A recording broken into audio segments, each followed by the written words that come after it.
Hello, everyone, and welcome to another live episode of the Jedi Way here on the Outlaw Nation channel. I am the Outlaw, John Rocha, joined as always by my co-host on this Star Wars guru, potential future Schmodown champion. I'm knocking on wood, so don't jinx anything. Laura Kelly, how are you, Laura? I'm awesome. I'm in the midst of driving myself mad with studying, but aren't we all always anyway, at least for the last year or so? But yeah, that's where I am right now. So if things get a little bit nuts, you know why. I get it. Trust me. I'm preparing for my match with Ben Bateman on June 4th. And, he's a formidable opponent. So a lot of hours have been spent studying as if I have free time. Whatever's left of my free time is me opening up stuff and studying it. So I totally get it. But of course, Star Wars being so nuanced, so precise, so specific, I don't envy all of you in that league. Certainly takes a lot of effort to get going with that. And I had PJ on the Outlaw Nation show last night, and he spoke about how insane it's been for him and his team of writers to write these Schmodown Star Wars questions. So certainly asking a lot of you all, but then again, there's so much to explore there because it's a franchise we all enjoy for sure. Indeed, yeah. That's so cool. I didn't know that you had PJ on. I'll have to check that out. Got to get a little bit of that insight, see what he's putting out there, see if I can take any hints from it. I don't know. You never know. We've been friends a long time, so it's always great to have him on for a couple hours to chat. But tonight, what we're talking about is a Grand Moff Tarkin. We're going to get into Tarkin's journey, what he's been through, how he progressed to the position he was in until he met his untimely, or some would say correct, demise at the Battle of Yavin there on the Death Star. We're going to talk about all that, kind of explore him, because he's been popping up on the Bad Batch. And so I suggested Laura's like, hey, Laura, why don't we take a look at this guy and see what more of his history we can talk about and kind of put out there and have a conversation about. And of course, it's a live show. So those of you who are watching us live, thank you very much for joining us. Don't forget that the Streamlabs and the Super Chats, if you want to send in questions, they are open. And the address is right there in the middle on the top. It's also in the description of this video, and I'll pin it to the chat in just a second. So any kind of comments as we go along that you want to talk about, we will get into. Laura, let me ask you just to start off the bat, what was your first experience with Tarkin? And now that you've had all this time in the Star Wars universe, what's your feeling about Tarkin overall? My first experience with Tarkin was probably, I'm sure it was A New Hope, like most people. Mine was just a little bit later than most people, and that it was probably 6 years ago. But it was, the thing with Tarkin, I think the first thing I remember thinking was just like, man, that guy and his cheekbones, he's like Benedict Cumberbatch on acid. It's so pronounced. Yeah. But yeah, it's so I don't have a ton of other experience with Peter Cushing, at least, unfortunately, just because I don't know a ton of his work. But in terms of Tarkin, I learned an awful lot preparing for this show. I didn't realize how much I didn't know about Tarkin while preparing for this topic. So I'm excited to get into it. But yeah, A New Hope was certainly my first impression. I would be curious to hear from some people who, like, the Clone Wars was their first. The people who grew up with the Clone Wars, that would certainly be an interesting point of view to hear about. I thought for sure that was your entry point, but you actually did, like most people, the original trilogy was your entry point into Tarkin. Because I remember you kind of got into the Star Wars universe, if I remember correctly, through Rebels. Is that right? Or through Clone Wars, as we've spoken about in the past? So yeah. No, it was my fandom really blossomed with Rebels, but I did watch the movies first before getting into the show. So yeah. All right, so you've been there. Well, I'm in the same camp as Laura. For me, it was on TV when they were showing the broadcast version of Star Wars: A New Hope for the first time on CBS television, and I watched it, and I was just blown away because I had grown up at that time where Peter Cushing had shown up in the horror movies. He'd shown up as Van Helsing to Christopher Lee's Dracula. So it was always it was interesting to see him now take on the more villainous role and step in. And he's from that old school. He kind of it's a great counterpoint to Alec Guinness, right? Alec Guinness being the soft, fatherly, bearded Obi-Wan Kenobi. And then you have Tarkin, who's the more of the angular-jawed, angular-jawed, kind of straight-lined guy. It was great. These two accomplished British actors bringing their particular weight and gravitas to their roles. But Tarkin almost stood out to me more than Vader, to be honest with you, because he seemed to be so unafraid of Vader. He seemed to be so in charge when people were getting choked out all over the place. He didn't have any kind of worry about it, it seemed like, and he was handling business there on the Death Star. And just like you, Laura, doing research and doing some studying for this show, I had no idea how extensive his career had been. So just the suggestion led both of us down this path to discover more about Tarkin's history and his effect on all the storylines overall in the Star Wars universe. Indeed, yeah. So let's jump in and dive in from the very beginning. I thought we would just run through like a little bit of an intro. Unfortunately, John and I talked about this a little beforehand. Neither one of us have read the Tarkin novel. Am I right? By James Luceno. So as far as like Tarkin's like real intro, which I think is what you get mostly out of that book, we're kind of gloss over that really quick. The one point that I'll hit is that he is from a planet called Eriadu. And he by the time we meet him in A New Hope, his title is Grand Moff or governor, so he's a political figure as well as a military figure. And I also learned this while doing research. This is embarrassing to admit. I should have known this before. I didn't know that Moff was like a thing that was made up for Star Wars. I thought for sure that was like a real thing somewhere in the world that George Lucas heard of and was just like, yo, I'm going to use that. But no, that came straight out of like his imagination, maybe with some religious influences from other cultures. But the exact wording itself and the exact meaning, not a real thing. Good to know. Well, I mean, if you do the research like we did, going back to his beginnings, you know, he is born on the planet Eriadu, as you mentioned here, Laura. He was born to a wealthy family, one of the families that settled that planet. Almost a Western upbringing, you know, that kind of attracted me as I was reading more and more of his history as well. You know, being the outlaw, being in love with the Westerns, this idea of going out to a foreign land, going out and like forging your own path and having to overcome animals or creatures that you had not experienced before. How do you live? How do you make it work? And it seemed like this was a family that had hardened generations and generations of their family so that they could keep their stake in the land, their stake in that area. And Tarkin was one of those siblings, one of those sons of that generation that they hardened. You know, his dad was a pretty hardcore guy and took him out all the time, was constantly questioning him and telling him what he had to do to survive and had to rely on himself. He would, in the story, I think that he takes a plate of food away from him and gives it to a servant just to teach him that nothing is given to him. He shouldn't rely or expect anything. He should always fight for what he wants and kill or be killed. And in fact, he goes out with his uncle, I think, to go out there in one of the jungles and one of the forests to kind of test his mettle against a couple of those creatures, and went out consistently over and over again to show that he could survive. In fact, in one of those sequences, his uncle challenges him to rip out the guts of one of the dead animals that they had killed, one of these ferocious creatures that they had killed, to prove his true strength and power. So the Tarkin family, not for the weak-willed there, Laura, not for the soft-hearted for sure. Yeah, no poets coming out of that family, I bet. They're all sounds pretty hardcore. Kind of sounds a little bit in like the Hunger Games, how like the sort of inner districts like train their recruits basically, or their tributes for the battles ahead. And to actually go into the Hunger Games and compete. And it also, it was interesting enough sort of hearing a little bit about his upbringing, where he was going out into the woods and having to basically like prove himself and prove that he was worthy of like his family name. Some of it sounds just a little bit like what Leia goes through in Princess of Alderaan. Now, she's not doing it to prove anything. She's doing it as like a class, right. but it was sort of interesting to sort of hear about that and think, oh, this does sound a little bit familiar. Because when it comes to Leia, Princess of Alderaan, I did read that book, so I would be prepared for that discussion if we were to have it. It sounds like something down the road we should definitely explore.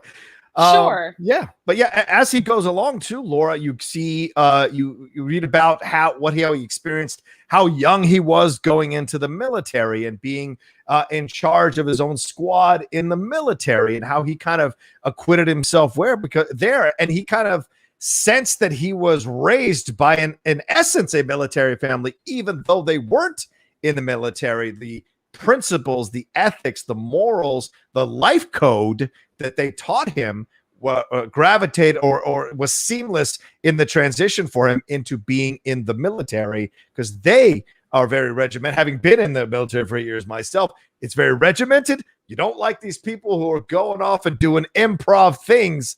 You can troubleshoot a situation, but you don't want to improv too much. That throws the whole planning of things off. So it seemed to be a natural progression for him once he was hardened by his family to step into the military and do his thing there. Exactly. And so that kind of leads us, I think, at least in terms of like most of his canon appearances, to the Clone Wars, because we don't see a ton of him, I don't think, between that novel and then where we pick up with him in the actual, I guess, although I guess the novel takes place after the Clone Wars, but most of the introduction that we get of him, I think, is in the Citadel arc in season 3 of the Clone Wars. So I thought we would kind of talk through that, but we could also kind of bounce around and talk about some of the different like portrayals of Tarkin. We talked a little bit about Peter Cushing, and I'm sure we'll get more into that. But one of the other, major portrayals that we've seen time and time again in Star Wars is that of Stephen Stanton. Very renowned voice actor, but he's sort of, I read this interview on StarWars.com that came out like years and years ago, where they talked to Stephen Stanton about like his interpretation and how he prepared to voice Admiral, at that time, Captain Tarkin in the Clone Wars. And he talked about how he sort of like studied some of Peter Cushing's early performances in his career, just to kind of get an idea of what he sounded like when he was younger, to get an idea of what Tarkin might sound like when he's younger. And he sort of softened the voice a little bit. So if you sort of compare the two of what you're getting in A New Hope versus what we're getting in the Citadel arc of the Clone Wars, it is a little bit softer. Stephen Stanton said that he tried to give a sense of humanity to contrast against the later version of Tarkin when he embraced the dark side, which I love. So it's so interesting, I think, to hear sort of how actors prepare for their roles, especially for voice actors, just because there's not as much sometimes visually to study. I think that that was just a really cool thing to read about Stephen Stanton. And then, of course, he comes back later and voices him in Rebels too. Yeah, very smart approach to it. Having done voiceover, some voiceover acting myself, it's a smart approach what Stephen has done. You go back and you take a look and you go, what age is this character at? What has this character experienced? I'm sure he was able to have conversations with the people involved with the production to let him know up to this point what's the what has been the entire mythology of Tarkin and what he's been through, and where is he at right now as a human being? What is he transitioning to? We see him throughout Clone Wars having this not hatred, but certainly a growing distaste for the Jedi. Even when he's serving under a Jedi general, he has a distaste for it. It's only Anakin that he has the connection with, because him and Anakin both coming up in a way, in a hard scrabble kind of way, although Tarkin from certainly wealth, but treated as if he was coming from harsher conditions or poorer conditions, having to scratch and claw for his place in the world. Certainly, maybe there's a connection then, and a little bit more of, I'm willing to sacrifice millions of people. I sense to accomplish a goal. I sense from you that you might feel the same way. So there is this kinship that develops between them, even though he's a Jedi. And because he sees the Jedi, Tarkin does, as these people who fly by the seat of their pants and kind of improv situations, something, as I mentioned, he hates. And also he didn't like their philosophy and didn't think that was the best way to rule a galaxy or rule a planet, and I don't know, having transitioned into that governorship with Palpatine's help out of the military, he was ready to put his military approach to governing. And you see that in the Clone Wars with these interactions and these back and forths. Certainly. So in the Citadel arc, we see them, Anakin and Tarkin meet. The fact that he sort of, lacks faith in the Jedi is something that's sort of brought up again and again, especially in the it's a 3-episode arc, but there's not a ton of Tarkin action in episode 18. Episode 19 and 20 of season 3 is where we see more of it. But Tarkin basically voices this belief that he doesn't think that a group of peacekeepers should be leading a war. That just doesn't make any sense to him. And he doesn't think that their tactics are effective because the Jedi live by a code. And that code is going to prevent them from going far enough to achieve a victory. At least that's Tarkin's philosophy on it. And when he voices this to Anakin, Anakin's kind of quiet. And Tarkin's like, oh, well, I offended you, I think. And he's like, no, actually, I kind of agree with you, but like, don't tell anyone. Which was an interesting interaction to see, knowing what we know about where Vader and Tarkin end up and what the relationship is sort of like by the time we get to A New Hope. But by the time then we get to episode 20, again, there's not a ton of action until we get to like the very end of that episode, which I think just gave us a lot of really interesting Tarkin information. Basically, like at the beginning, they're like climbing down a cliff, and Tarkin like is like riding on Anakin's back down, and I'm just like, that's weird. He's just giving him a piggyback ride, so that's fun. But what happens at the end of that episode is that Evan Peel, one of the Jedi Masters, dies. And he had memorized half of this Nexus route code that the Republic is trying to get. Tarkin had memorized the other half. Before Peel dies, he gives his half to Ahsoka. And, she has to then be the bearer of that. And I think like Ahsoka at one point saves Tarkin from whatever the big bad was in this arc of the Clone Wars. And when they return to Coruscant, she's like, hey, I've got my half. I'm ready to go. And Tarkin's like, I've got my half too, but I am not giving it to you. I'm going to take it to the Chancellor because that is what I promised. And Ahsoka's like, well, yeah, I'm not. So it's a whole thing. But basically Yoda is just like, I'll go talk to the Chancellor and we'll figure it out. But, you get a little bit, just one last little, shot from Tarkin at the Jedi Council as he's sort of walking away and going back to his life, doing whatever he does for the military. And he tells Anakin that he thinks that he's like pretty cool and he sort of agrees with his philosophies, and he wishes that all the other Jedi weren't so lame, and he wishes they were more like Anakin and had his military style. And then Obi-Wan is like standing right there, like, I guess I just suck or something. I don't know. Yeah. And Obi-Wan's like, I don't like that guy. And Anakin's like, I kind of like his style. I don't know. So it's like, it's an interesting arc, I think. It's a fun one to watch if you're trying to get to know Tarkin a little bit better and see what he was like as a younger man. Absolutely. And it speaks volumes because he wants to give his half to Palpatine, and it's because of his connection with Palpatine. If you go back and look at the early history of Tarkin, when he met then Senator Palpatine of Naboo, they had conversations, and he appreciated the young man's approach to the military and how he handled things in the military. There's a story about him capturing these pirates who had been ravaging the Outer Rim territories, and he was like a teenager. And the leader of the pirates, a woman, made fun of him for being a young man, even though he outsmarted them and captured them. He essentially condemned them to death, put them on ships, sent them into the sun, and then had it shown live to anyone on the HoloNet across the galaxy who could see it, to kind of deter other pirates from coming into these areas. And this is the kind of tactics that caught the attention of Palpatine. And Palpatine was the one that told him to go into politics. And Tarkin resisted, still feeling like he had some more military stuff to do. And it wasn't until years later that when he saw what was happening with the Separatists, that it was time for him to go be a governor. It was Palpatine who encouraged him to do it, supported him, and he won by a landslide. So the connection with them started early. And just like with Anakin, I know they're going backwards and retconning all that kind of stuff and adding it, but still it fits because they sense the same kind of approach to governorship or to ruling a galaxy in each other. This kind of trinity, unholy trinity, coming together to kind of rule the galaxy for a little while at least. So no surprise there that he wanted to save his things. I think he was also kind of under orders from Palpatine to get all the information if he could, so they could help them do what they needed to do to get closer to causing Palpatine being in charge of the galaxy. I think exactly. And we see a little bit of like a pissing contest between Anakin and Obi-Wan in the Citadel arc too, or Tarkin at one point is just like, well, I've fallen into favor with the Chancellor, and Anakin's like, well, I have too, so there. And that's sort of like their little meet cute, if you will. Yeah. But we do see him, I think, at one point sort of switch over to more of the political side of things.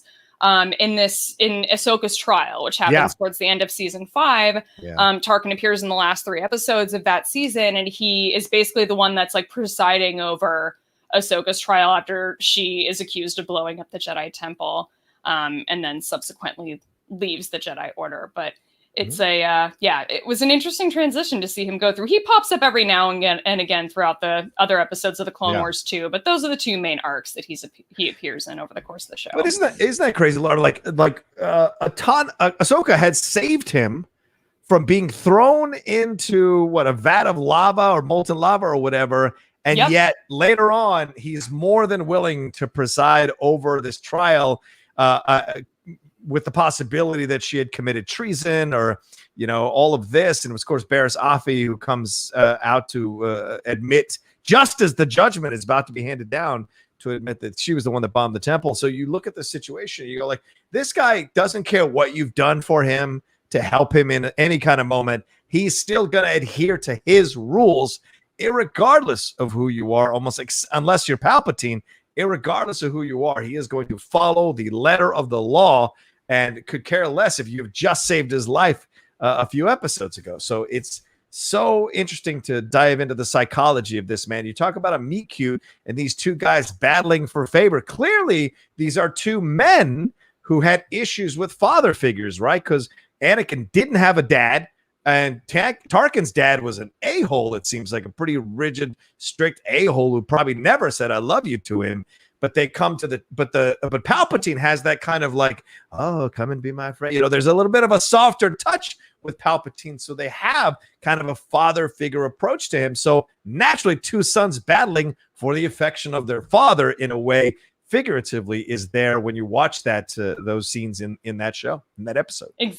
Exactly. And that comparison of the 2 of them, the way that they grew up both having to sort of fight for scraps is a great comparison too. And it kind of seems like with Tarkin that it's like, it only takes like one little mistake for you to make, and he's going to pounce on it, and he's going to fully take advantage of you in that moment. And what he senses, the minute he senses weakness, and what happened with Ahsoka when she's accused of this horrific crime, he basically like takes that as a weakness that she has she's basically been abandoned by the Jedi, with the exception of Anakin, who all are kind of just sort of sitting back and waiting to see what happens. She's abandoned pretty much by everyone politically except for Padme Amidala, who's the only one who comes to her aid to defend her in the trial. Right. So it's just the minute he senses anything, it's just you're just done with. We see it with Krennic, which we'll talk about more, and we see it with I wonder if we even kind of see it a little bit with Vader. The fact that Vader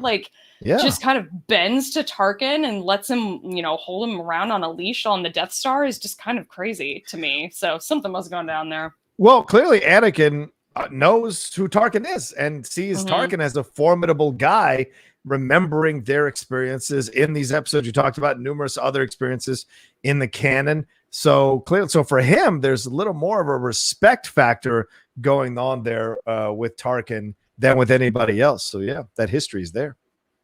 Yeah, I think you're right. Where are we going next?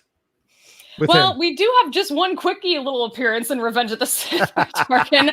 That was tell me if I'm pronouncing this wrong. Is it Wayne Pygram? Sure. Yes. Basically wearing prosthetic makeup to make him look like a younger version of Tarkin. And of course, his hair is black in those episodes, and you can kind of see a little bit of the white coming in, but then we're kind of retconning that in the Clone Wars and giving him gray hair, and it doesn't matter. We don't care. It's fine. But it's just a little quick appearance of them overlooking the very beginnings of the Death Star at the very end of episode 3. If you haven't caught that before, it's kind of fun to go back and watch that end scene and catch that. But that brings us to the Bad Batch, where he's again being voiced by Stephen Stanton.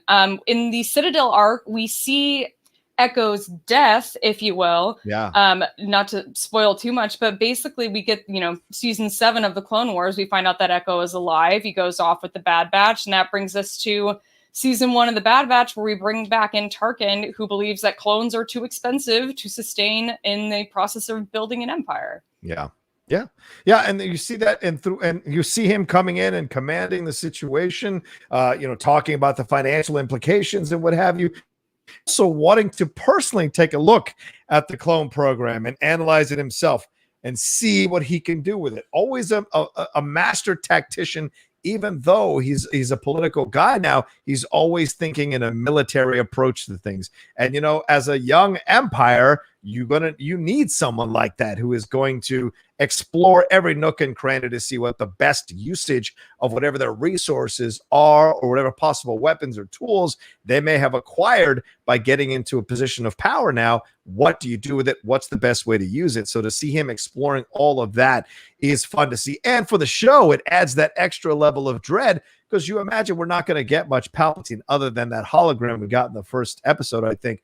So Palpatine will be, Tarkin will be who we're looking at as kind of the overall possible big bad. Remember, he's the one that pulled Crosshair out of that group, knew what to do with him, and had him go through these experiments to make him even more dedicated, at least for now, to the Empire, to Tarkin's cause.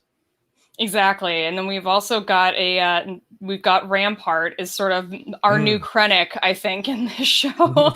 I think it seems sort of inevitable that what we're going to see with these two characters in this show over the course of the season, or maybe even subsequent seasons, is that, we're going to see Rampart's plan fail, and we're going to see Tarkin swoop in with either a solution or slightly altering things, and then taking full credit basically for any part of it that does succeed.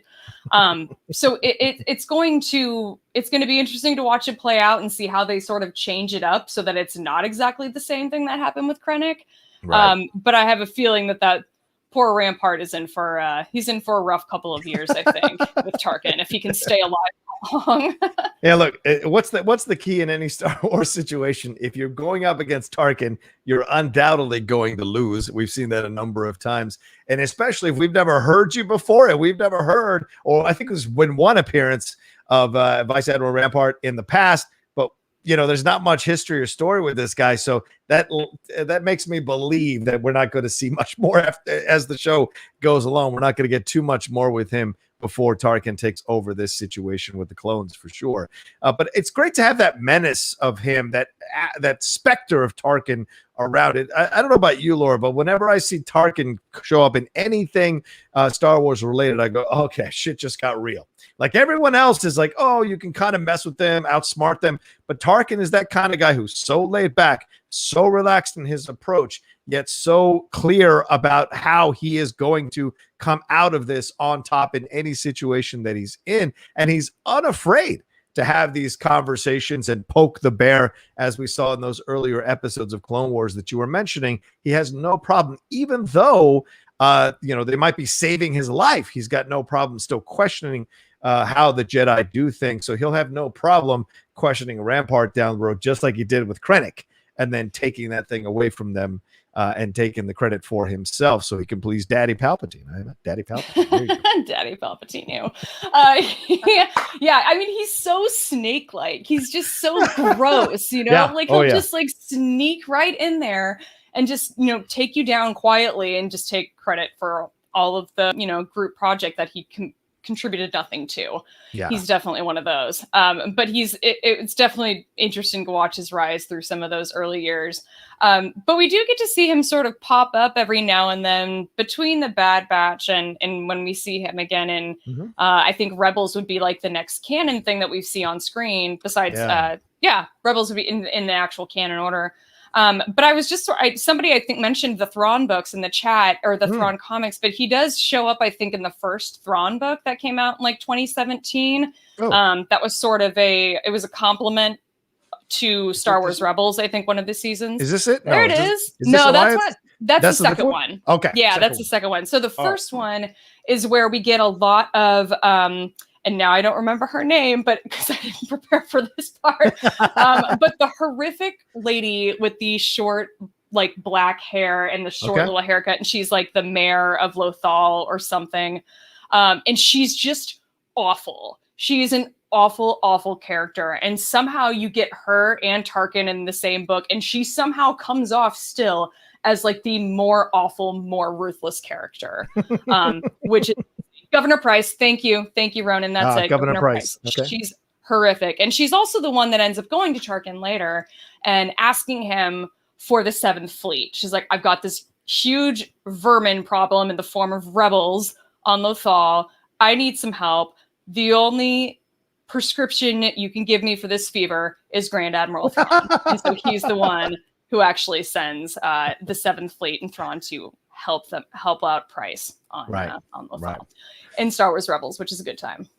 Yeah, if you do more exploration with Tarkin as well, like if you go through his time in the Empire and as he moves up, you know, he even created a think tank. Laura, this is something you think this is a political connection, a think tank to come up with weapons, a think tank to come up with tactics. You know what a think tank is for, is a way of trying to kind of assure their constant rule or their constant governing of whatever galaxy, world, planet, country that they're involved in. When you hear the word think tank, that's what you normally assume is happening in those think tanks. So this was a guy that was very aware and very prepared, probably ate, sleep, and breathed the Empire and certainly his growing power, and constantly searching for ways to maintain the growing power.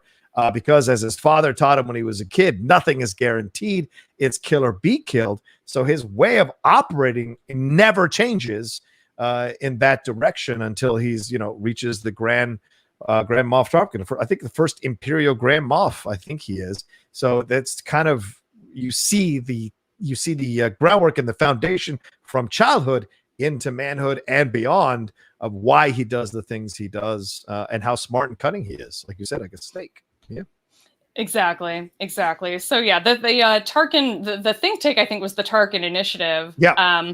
Which we get a little bit of, I think, maybe we get a mention. I don't remember if it's mentioned in so many words in Rogue One. But I did learn from one of my friends, Andy, who will probably watch this later if he's not watching it now, during one of my study sessions with him, that the badge that the guys on Edu wear is the Tarkin Initiative logo. Oh, wow. That I did not know that until he told me that. I'm like, that's a 5-pointer for sure right there. Keep that in my pocket. So it's exactly. But yeah, that brings us to Rogue One, where we see Tarkin pop up in an interesting form, played of course by Guy Henry. Yeah. And there was certainly a lot of talk about this, I think, when it first came out. I have to say, though, I kind of think that this is like one of those performances when you talk about the technology that was used to basically portray Tarkin's face onto Guy Henry, or display his face onto this other actor. Yeah. You know, think whatever you think when you first saw it. It's one of those things that it's kind of just remarkable that they were able to do it as well as they did, like the first time that they did it. Like it's just one of those things. It's just an amazing piece of technology, regardless of what you think of how good it looked, you know? Yeah, it felt like they really spent more time on the Tarkin situation than on Leia's. And maybe because Leia's is really brief, but you imagine if they were to go down that path again with the Leia approach to that they would do more work to try to make. And of course, technology has advanced even more so since Rogue One and in leaps and bounds. So who knows how it would look like now, but you do have that uncanny valley. But what they do get right, you can like it or not like it. I think it's better actually in 4K. I think it's better on IMAX. I went to see Rogue One on IMAX and I was like, this actually looks good in IMAX. It doesn't look good in the lower quality theaters or lower quality copies of the film, but certainly in the higher end, clear in terms of optics kind of films, it does look good. So, but what they do get right is the overall essence, the dread, the tension, the fear, the worry that Tarkin brings to whatever situation or whatever room he walks into. You can sense that. Even Krennic, who's been riding high, swinging his evil sword everywhere up until Tarkin shows up, has to in essence, be beat back by Tarkin and the energy of Tarkin, and is almost like a little dog when he takes the program of the Death Star away from him. Exactly. And I like that portrayal of Tarkin in Rogue One. You're right. It's still so like snake-like, and it's also like even more so. He's got even more of like, I think the Guy Henry like performance has a little bit more of like the kind of glowering stare that we get even more so than we would in like A New Hope. But the fact that we also get this quiet confidence is one of those things that Tarkin has. And he's got that rolling accent where he just rolls all of his R's. And it's so weird. But it also just, he's just this like mustache twirling, confident villain who's so fun to watch. And the Guy Henry portrayal, I think, was great. But yeah what we get with him in Krennic is so interesting, because this was one of those, like, this was the thing that we never knew existed before Rogue One, was that there was somebody else who really should have gotten credit for the Death Star if you're on that side of history, and then they don't. It's all Tarkin. When we watch A New Hope, we think that it's all Tarkin's project. And it made it a really sort of fun character out of Krennic, I think, because he ends up looking like a petulant child for a lot of this movie. And even in like some of the books, like Krennic pops up in like, I think it was Thrawn Treason, the third book in the first canon trilogy, where basically, you see a little bit of that, like kind of the first sort of hints that like Tarkin hates the Death Star. He doesn't think it's gonna work. He thinks it's totally gonna fail, and he thinks that like Krennic is an idiot. And as we get to sort of watch the progression of that once we get to Rogue One, but it definitely makes for an interesting relationship between the two of them. And it's sort of unfortunate that we get a little bit of it in the books, but we only get that one movie with that playing out. And I hope this encourages, and I like that he shows up in the Bad Batch. I mean, this is a character that is so essential to the Star Wars universe, and especially if you're going into the original trilogy timeline, right? If you're messing around with any of the original, like the older stuff, the young Luke Skywalker, young Leia, there's always been conversations about that possibility. All of that time frame, Tarkin is such an essential part of that time frame. And as I mentioned earlier, an unholy trinity, right? I mean, he rises to where he's only just below Palpatine in terms of rank and stature before he passes away on the Death Star. And Vader, once again, these two vying for their daddy's love, in essence, figuratively, they are at the 1A and 1B right under Palpatine, one handling one section of the galaxy, the other handling the other section of the galaxy. And you see the differences in their approaches for sure, but how much Tarkin is an essential part of Palpatine's rule and what he does. I mean, there's a thing, I don't know too much the particulars of Tarkin's folly. That's isn't that what they call the Death Star? Isn't that what they say the Death Star is? Tarkin's folly, is that the nickname? That sounds familiar. I couldn't tell you where I heard it before, but I think that does sound right. But yeah, because he took it over, so it's not Krennic's folly for sure. But even when you look at the situation with Tarkin, it's impressive to see what he's done, and he's a character. You may not like him, but if you do the research on his background and study how he got into the positions that he got into, I think you got to respect what the guy was able to accomplish. He took certain influences and molded them to create who he is as a person, and he went all the way to the top before he was blown up from his hubris and his arrogance. That's another part of this. I guess we should talk about that too, Laura. What are the downfalls of Tarkin? We've talked him up for 35 minutes. What are the weaknesses in Tarkin as a person, or as he's constructed internally? Oh boy, that ego, man, he really has. I mean, like you're right. Like he has spent so much time like climbing the ladder for so many years to get to where he is, that he's just like, and but he still has always had that quiet confidence, even while he was still working to make that climb. And so when we finally see him like fail, even when we're right there and he finally has a chance to like sneak out the back door and nobody's gonna know that you left the Death Star, like you could just go down in history as like, well, he died a hero on the Death Star, no one would know. But he still is just like, we're not gonna evacuate in our moment of triumph. Like, why? It's just mind-blowing to me that ego is so powerful.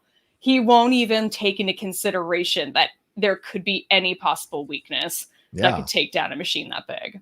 Yeah, possibly. And this is a great point you bring up, Laura. His ego, finally, in this one moment, he can't quite outsmart the situation, and he thinks he's in charge, or he thinks he's ahead of the game in this situation, thinking there's no way they can destroy the Death Star, and then finds out about that thing that was in there that allowed them to be able to destroy it too late, and then thinks it's not possible for them to be able to do it. So his hubris, his constant winning, in the end ends up being the one thing that is his downfall when he's finally killed on the Death Star, when the whole planet, when the whole thing blows up.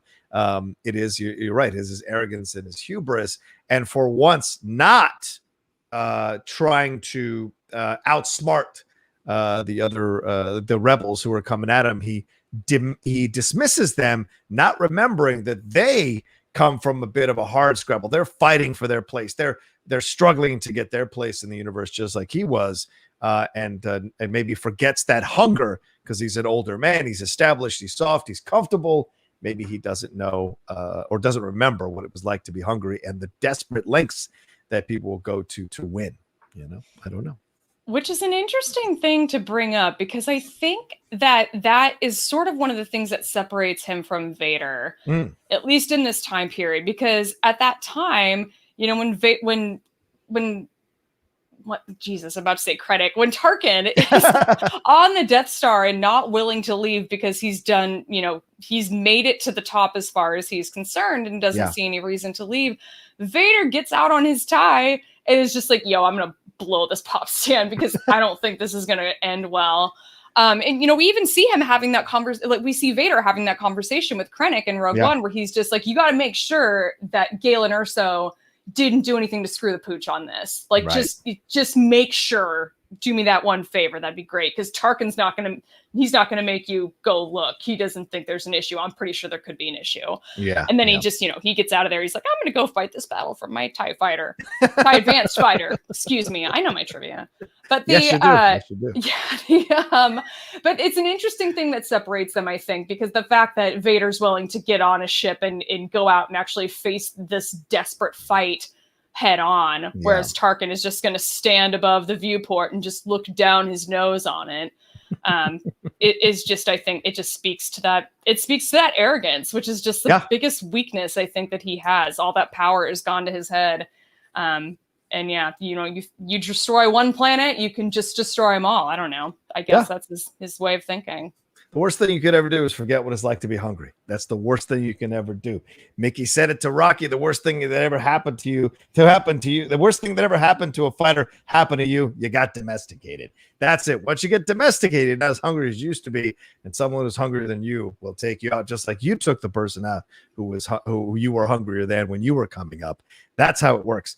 We've had some people send in some Streamlabs here, Laura. Let's answer some of these. And ladies and gentlemen, please keep sending in your Streamlabs and Super Chats as we go along. I know we've been going on for like 45 minutes about Tarkin, but the time flies. But we'd love to hear from you if you got any thoughts or comments about what we're talking about. We're going to get into some modern day Star Wars stories that broke this week as well in a minute. Kay Walton says, Tarkin is the only Star Wars novel that I DNF'd. The character seems to work best for me in small doses. I enjoyed his appearance in the first canon Thrawn novel and in Rogue One. Yeah, what do you think? Spending too much time with Tarkin, is that kind of, do you think that would turn you off a little bit in reading his story, Laura?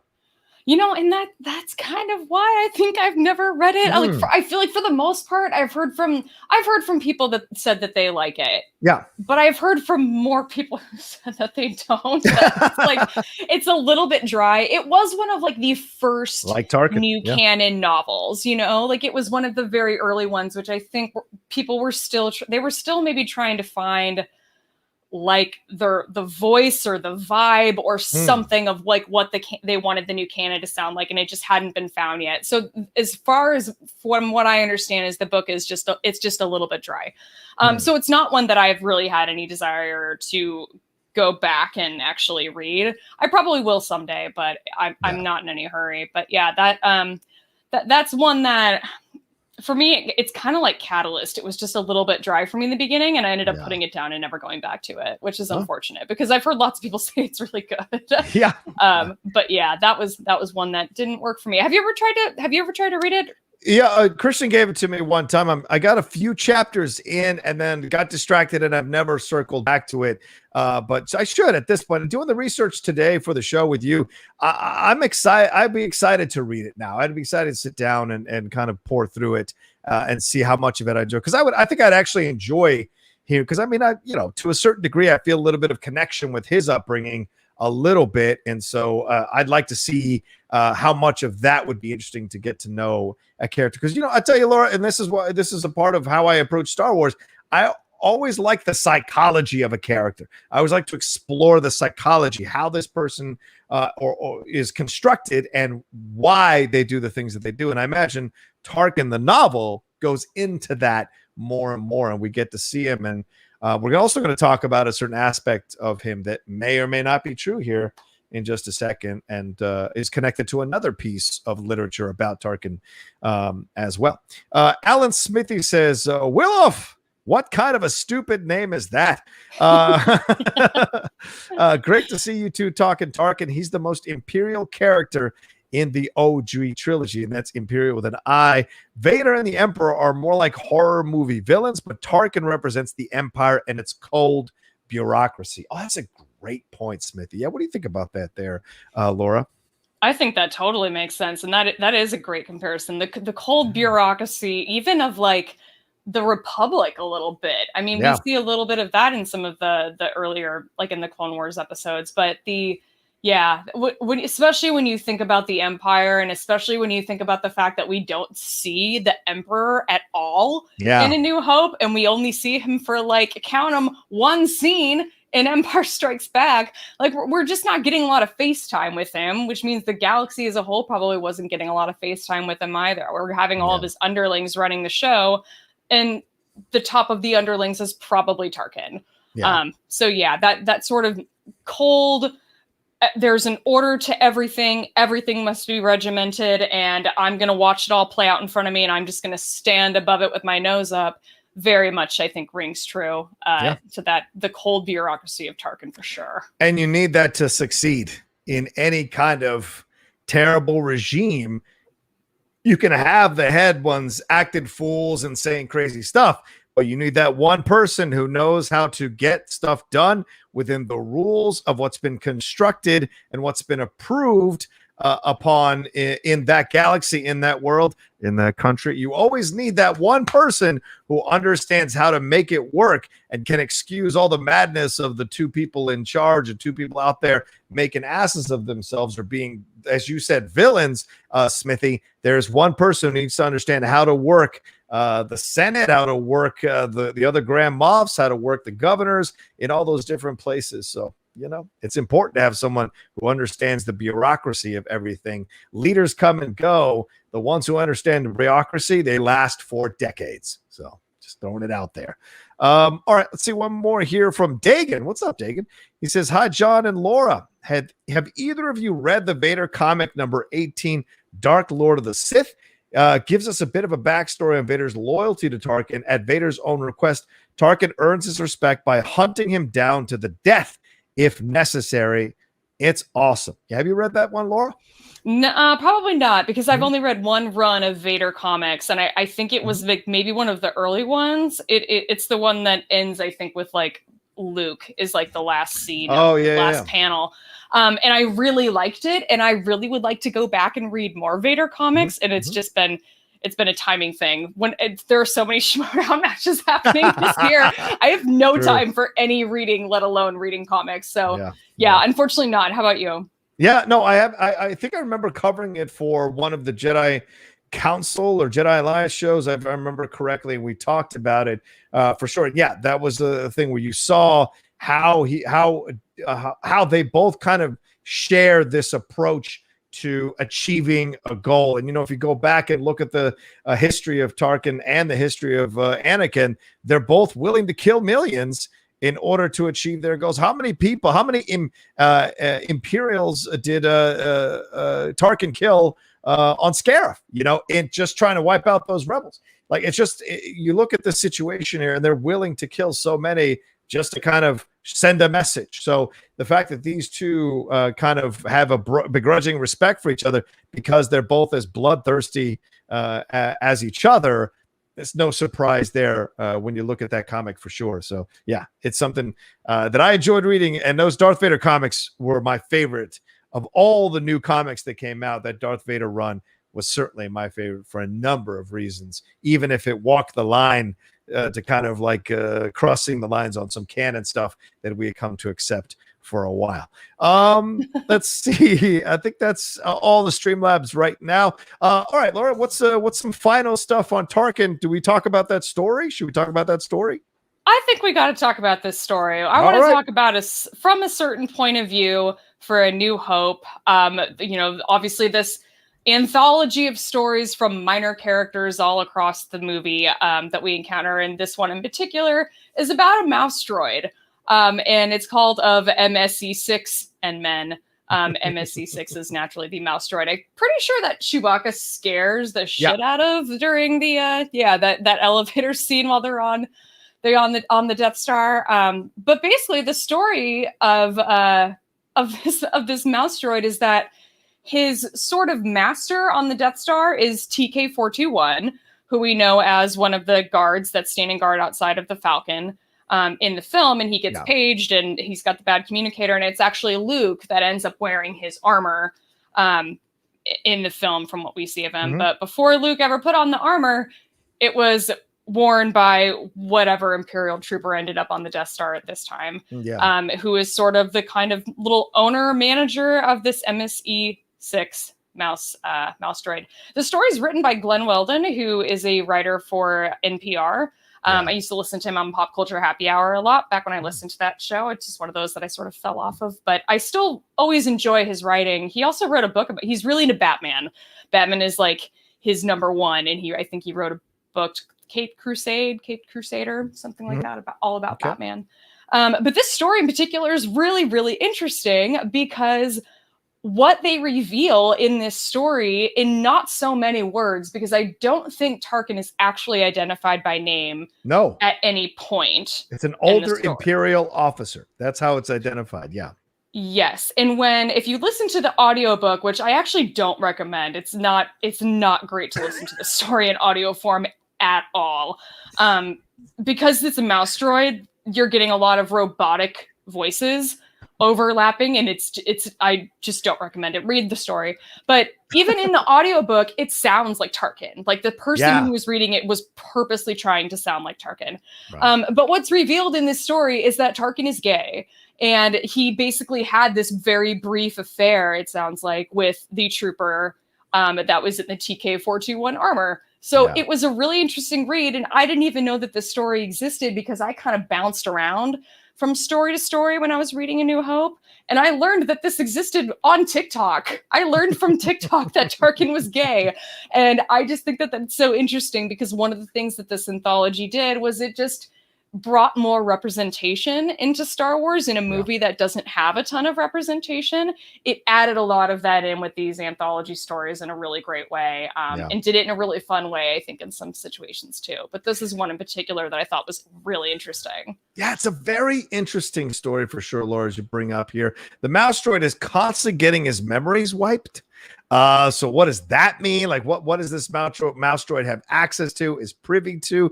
Tarkin uses the mouse droid to send messages to this trooper, and the stormtrooper sending messages back. And so it basically feels like Tarkin has certainly the hots for this guy, and there was possibly some Knights of Passion, maybe, I don't know. And Glenn Weldon, when he's on, and then of course this guy dies. It's the stormtrooper armor that Han Solo takes, and Tarkin's apparently super pissed about it, and wants those rebels dead even more so.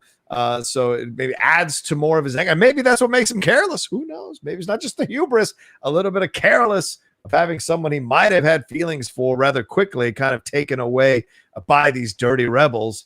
And so you see that, but Weldon on Twitter and on social media has been very coy about whether it's Tarkin or not. He'll occasionally like a tweet, or he'll send a GIF with a wink and a kind of a wine glass, but not saying for sure that it is Tarkin. So, but it's pretty much assumed it's Tarkin. Yeah, there you go. It's Tarkin. but I like it. I like that it's kind of this thing that's thrown in there, and it would make sense. Just the kind of approach to it would be an interesting wrinkle and layer to give to Tarkin. So why not? I think it's. There's nothing that you can't explore the possibility of, and I dug the story for that.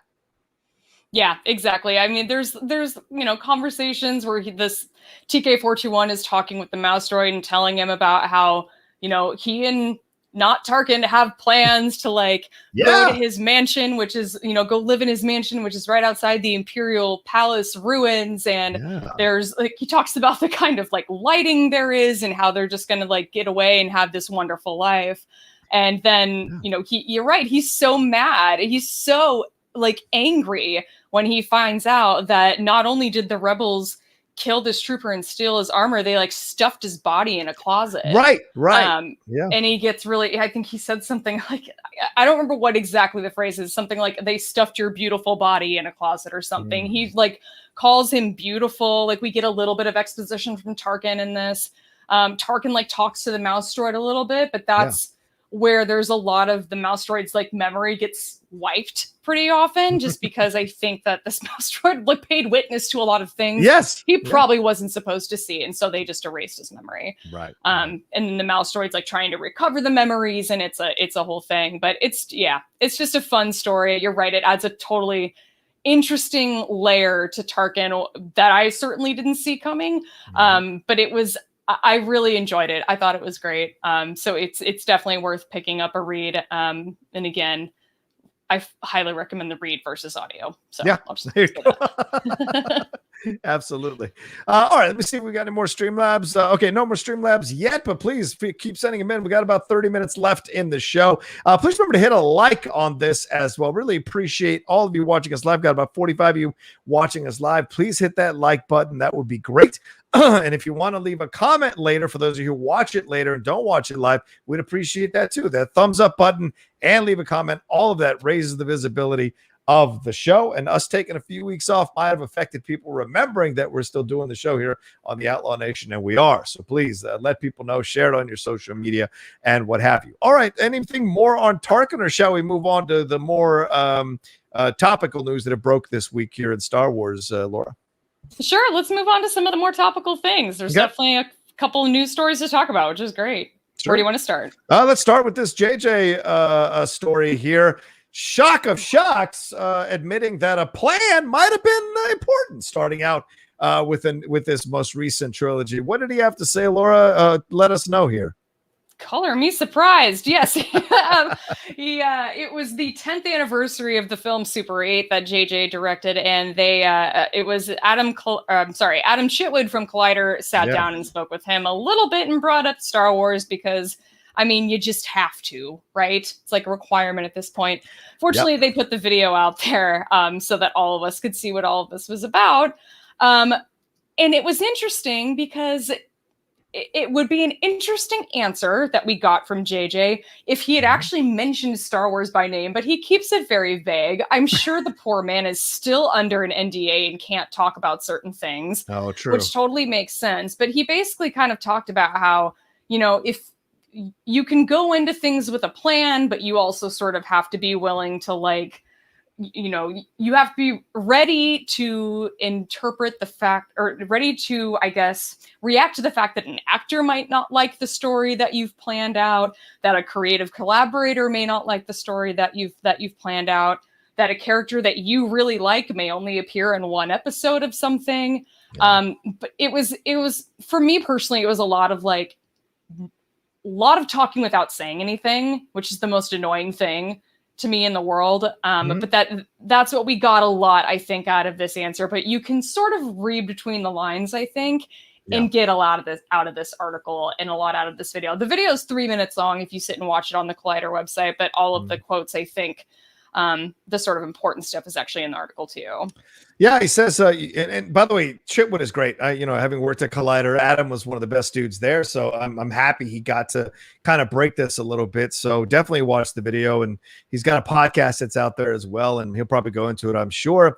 But one of the quotes he gets from JJ says, "You just never really know, but having a plan, I have learned in some cases the hard way, is the most critical thing, because otherwise you don't know what you're setting up. You don't know what to emphasize.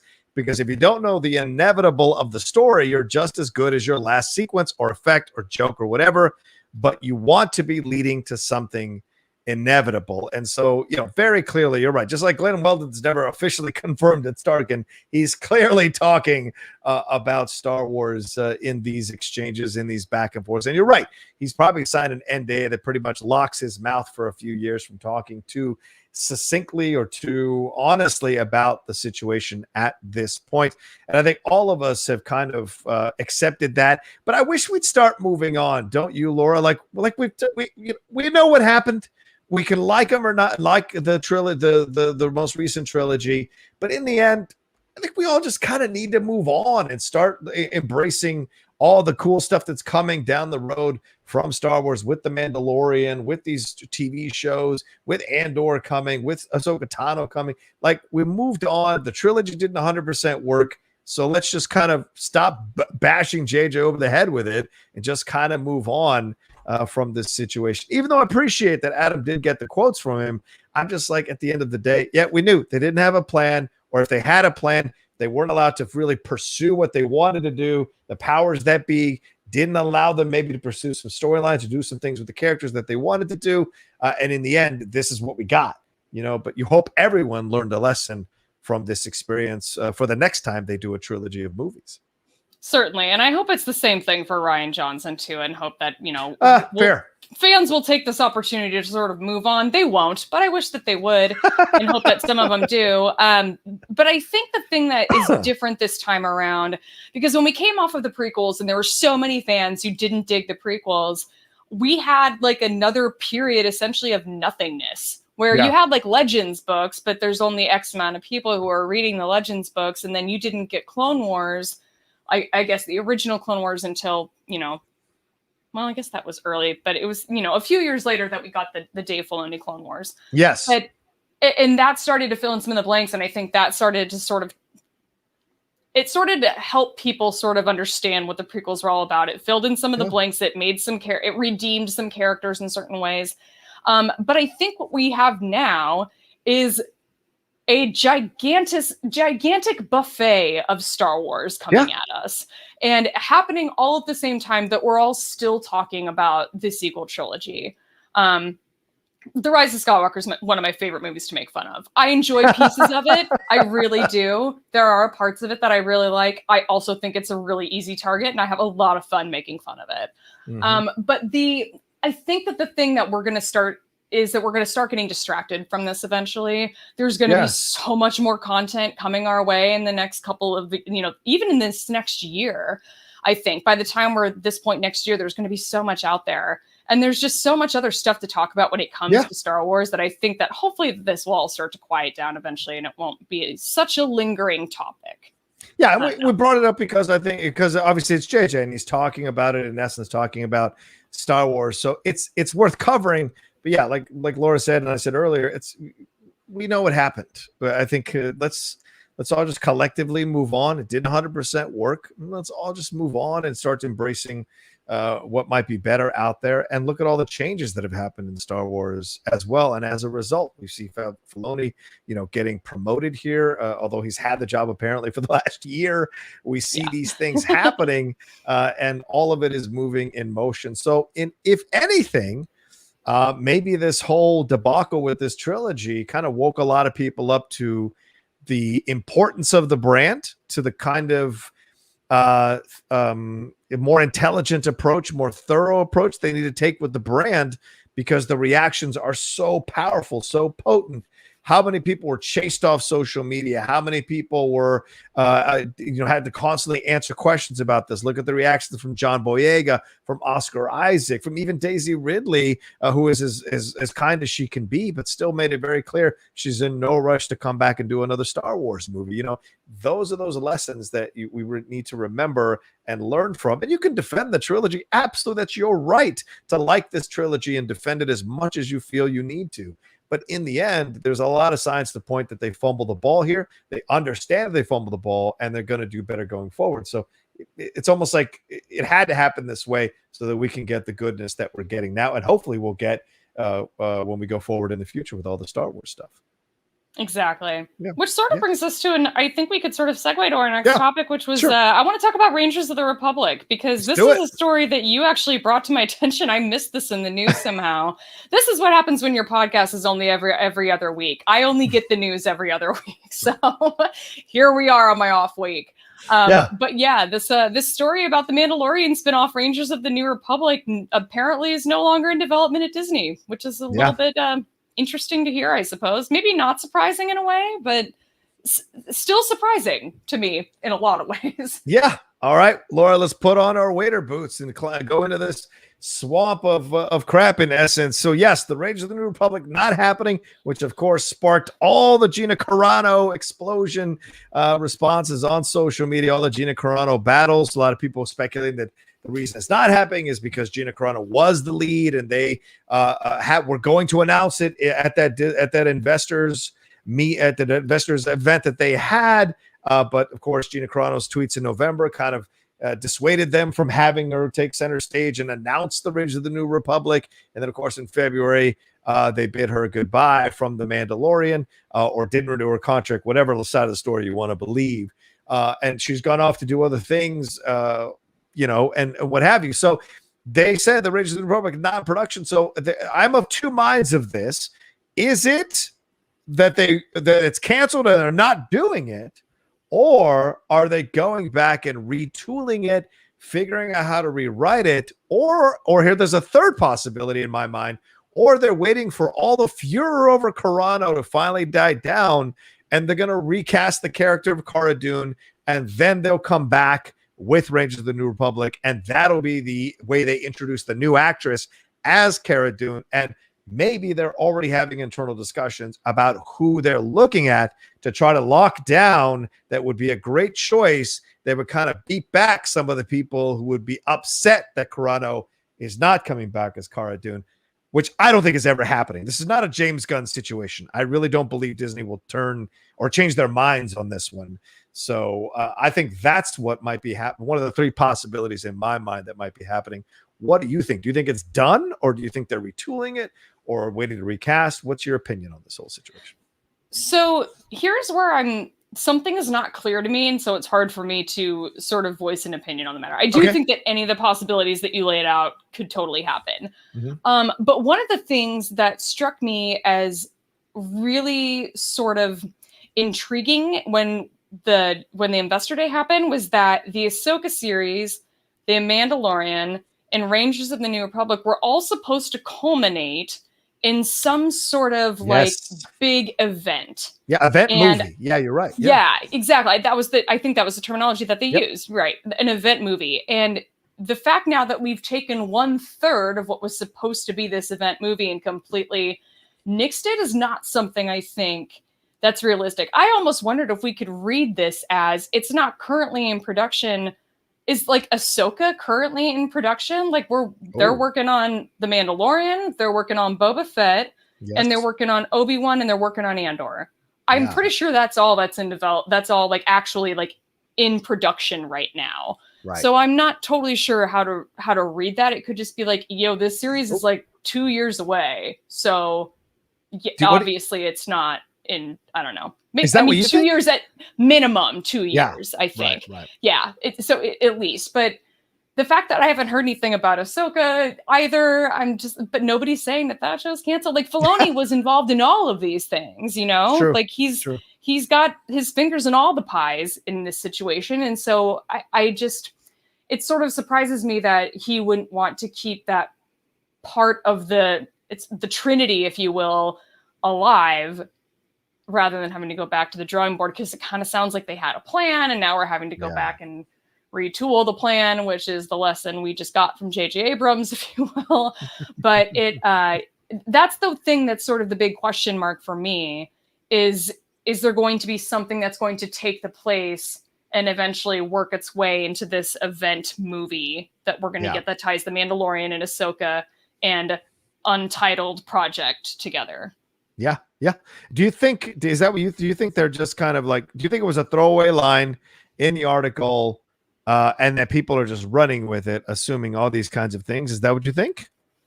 Maybe that it was a toss away thing to put in the article because it was in the parentheses. It wasn't even like stated. Also, it was like in parentheses. Bridge of the Republic, which is not in production right now. Does that mean? And see, that's what I kind of wondered. I'm just like, and this is what Star Wars fans do, and this is what people who write clickbait do. And this is nothing against slash film at all, but this is just the thing that we all speculate, and sometimes we read too much into things, and sometimes the answer is just as simple as we're just like a couple years away. We're working on other stuff right now. Yeah. I don't know, and so that could be. I could be wrong, Laura, but that could be the PR shield that they use later on when they say, well, it wasn't in production because we had all these other shows we were doing. And so it didn't make sense until we were ready in the chronology of how we wanted these shows to roll out to put it into production. So they could use that as a little bit of a PR shield from some of the uproar that happened over the last few days because of that little small part of the article. But what did you think overall about the Filoni stuff that he's like, this apparently he's been in this position for a year. Do you think people kind of overblew that as well and made it bigger than it actually was? Yeah, but that's the hard thing about, like, they talked about how, like, I think this article in particular said, like, well, they just hadn't, like, updated the website in forever, which I get. I'm just like, there was, like, a pandemic and stuff, like, maybe the person whose job it was to do that got, furloughed or whatever. So that wouldn't surprise me at all. I just think that I can't imagine that his job is much different now than it has been, even when he was like, working on Rebels X amount of years ago. I feel like he's just doing it on a bigger scale now. He's still doing the same thing. He's doing some of it in live action now, which is great. But I don't know. I wasn't too sure what to read into this, so I really didn't read into it much at all. I was like, oh, Dave Filoni got promotion. That's cool. Hopefully he's making more money now because he deserves it. But that's kind of where I'm at with that. I really didn't read into it too much. How about you? Yeah. No, me either. I thought people made such a massive deal out of this, and because they're looking for any torch to burn Kathleen Kennedy down. And I'm like, if he's been in the job for a year, then guess who promoted him to the job, ladies and gentlemen? Kathleen Kennedy. So it's not this whole situation where, like, oh, they're promoting him without Kathleen Kennedy's approval, and this is a sneaky way of them moving Kennedy out of the way, and they're putting him. There's no way. Listen, in any job, I don't care what company you work for, most companies that are successful do not shove people up the chain and give them more than they can handle. Once they see someone who they have their eye on and they like the work they're doing, and yes, Dave Filoni is an employee. As much as you may worship at the altar of Dave Filoni, he is just an employee for this company. And because Kevin Feige is an employee for this company. These are employees, and yes, of course, their contracts allow them to kind of do their own thing and have a little more freedom than a normal employee, but they're still in essence employees. And Dave Filoni has been step by step moving into these positions, taking more and more responsibility, seeing what he can do, seeing what he's good at. And don't discount the fact that Dave Filoni himself may not want to be shot all the way to the top and be in control of everything. It may be something he's not ready for, and he wants to take his time getting used to acquiring more and more responsibility, seeing how it works, seeing what he's good at, seeing if he can handle the pressure of it. Does he have the time for it? All of that. So he's maybe discovering that about himself as the company's discovering how much he can handle as well. And then eventually down the road, maybe Kathleen Kennedy walks away in a few years and it is Filoni's job, but it won't be because they had to shove Kennedy out to push Filoni up. It'll be because they groomed Filoni into this position. That's how most good companies are successful and bring people through the ranks so they can be successful doing what they need to do for the company to make its money. So just throwing that out there as a possibility. Yes, it's a creative endeavor, but don't remove what we just talked about with Tarkin, the bureaucracy of a company and how they're doing things.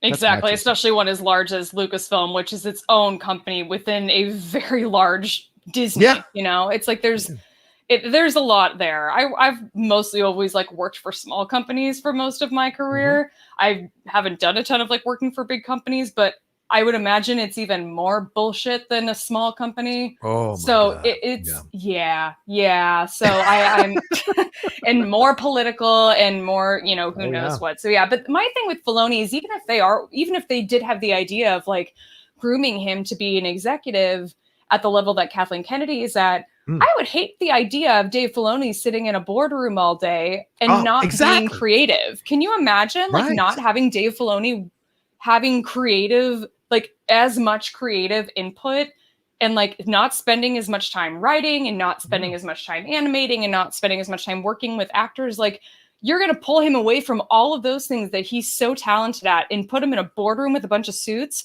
That doesn't seem right to me at all. Yeah, that does. I mean, that doesn't line up for me at all. Yeah, and I'm saying he doesn't seem like the kind of guy that would be, you know, would flourish in a situation like that. From the interviews we've seen, from the experience with the behind the scenes stuff we've seen him do, from all those documentaries that have been put out where he's spoken about his experience of Star Wars, it doesn't strike you like he's that kind of guy that would do that in that situation. Whereas Feige is lauded because he is just as comfortable in a boardroom meeting as he is in a meeting with a bunch of creatives in a room somewhere in the studio, coming up with ideas for what they're going to do next for Marvel. He is just as well versed in both sides of those situations as anyone is singularly in those situations. That's what makes him such a unique person, and it's why Marvel has succeeded at the level that it has.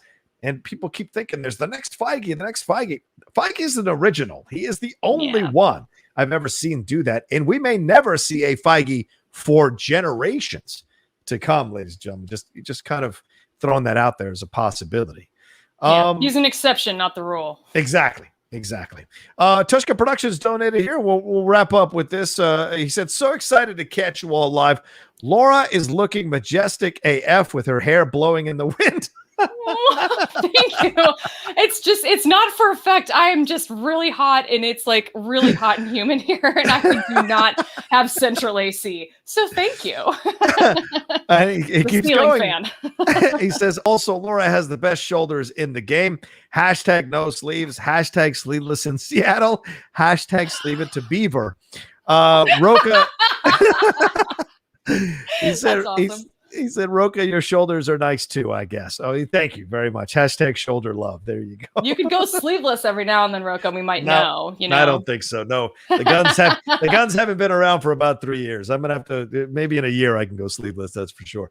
But yeah, I respect it. And you're right. I'm just as hot. We're just as hot here in San Diego. I've got the fan turned up to 3 right now, trying to keep me cool. My hair is not long, so you're not seeing it blowing in the wind as well. Yeah, yeah. More hairspray for me next time if I want it to be less distracting. But yeah, no.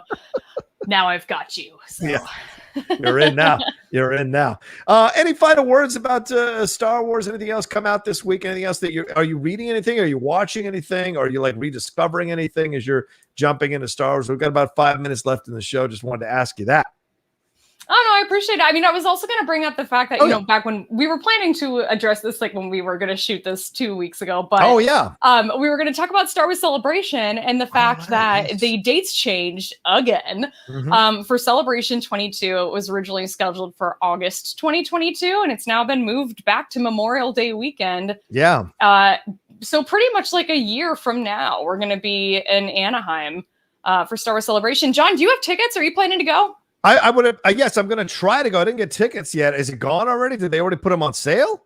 So when we bought tickets for the August celebration in August 2020, your tickets carried over unless you didn't want them to. So I'm sure that there are people who went for refunds. I'm sure now that the dates have changed again, there'll be more people that have to give up their tickets because they'll have to be dealing with school and things like that, or they're just not able to travel. I heard from my friends in Australia right when this news came out 2 weeks ago. And at the moment, their like borders are closed. They're not allowed to leave. So they were all pretty discouraged when they heard this announced. But I'm also like, you know, we're a year out. Things could change in a year. Like, it's true. It's true. It's kind of interesting to, I don't know how close the LA area, or no, San Diego is to opening up now. But in Chicago, we're like 2-3 weeks away maybe from being just like fully open. 50% of our population is vaccinated, and the adults are vaccinated. So yeah, I don't know. We're getting there. Newsom said June 15th, everything's open. That's what he said. June 15th in California, everything is open. So we will, I mean, honestly, it doesn't feel like anything's closed now. Like everything around my area of San Diego, I can go to the Costco right now. I even went into the Ralph's the other day and forgot to wear a mask. Like I was so comfortable because I'm fully vaccinated. I just totally forgot. And I walked in, the lady's like, I was like, can I get a basket? She goes, did you say you need a mask? And I said, holy shit. And so I got the mask. She gave me the mask, and I walked around and stuff. It did a job, but the parking lots are full. The restaurants are full. The grocery stores are full. So it feels like we're already pretty much fully opened up, except people are still wearing their masks. I'm going to still wear my mask for a while. It's my own personal choice. But yeah, so to me, it feels like things are opened up already. So the idea of going to Star Wars Celebration does excite me. I remember when I went in Chicago, I didn't actually get out onto the floor to see anything because I was there for the Top 10 show. So I'd like to actually go and be able to enjoy it. And maybe, just maybe, I can shake a few trees and get to go there and cover it as press. That would be a lot of fun as well. So we shall see. But I'll definitely find my way to get there. And I'll worry about hotel rooms later. That's for sure. Yeah. I mean, so that's the thing. If you're hoping to go to Star Wars Celebration, you don't have a ticket yet, don't be totally discouraged. There's still a chance that you might end up with one at some point. Light, I think, is the name of the website that manages like the ticket resales. That's LYTE. So look into that. Go check out the Star Wars Celebration website. It'll be at Anaheim at the Anaheim Convention Center, May 26th through the 30th, 2022. There you go. Ronan Unchanged says the hotel reservations for Celebration start next week. Damn, already. Wow. Yeah, I think that's the official room block for Star Wars Celebration. So a lot of the hotels in the area are already booked, but like the room block specifically that people had to like enter a lottery to get into, that's what's opening next week. Okay. All right. Well, maybe Matt and I will talk about doing a live Top 10 show again next as an excuse to go next year. Or we shall see.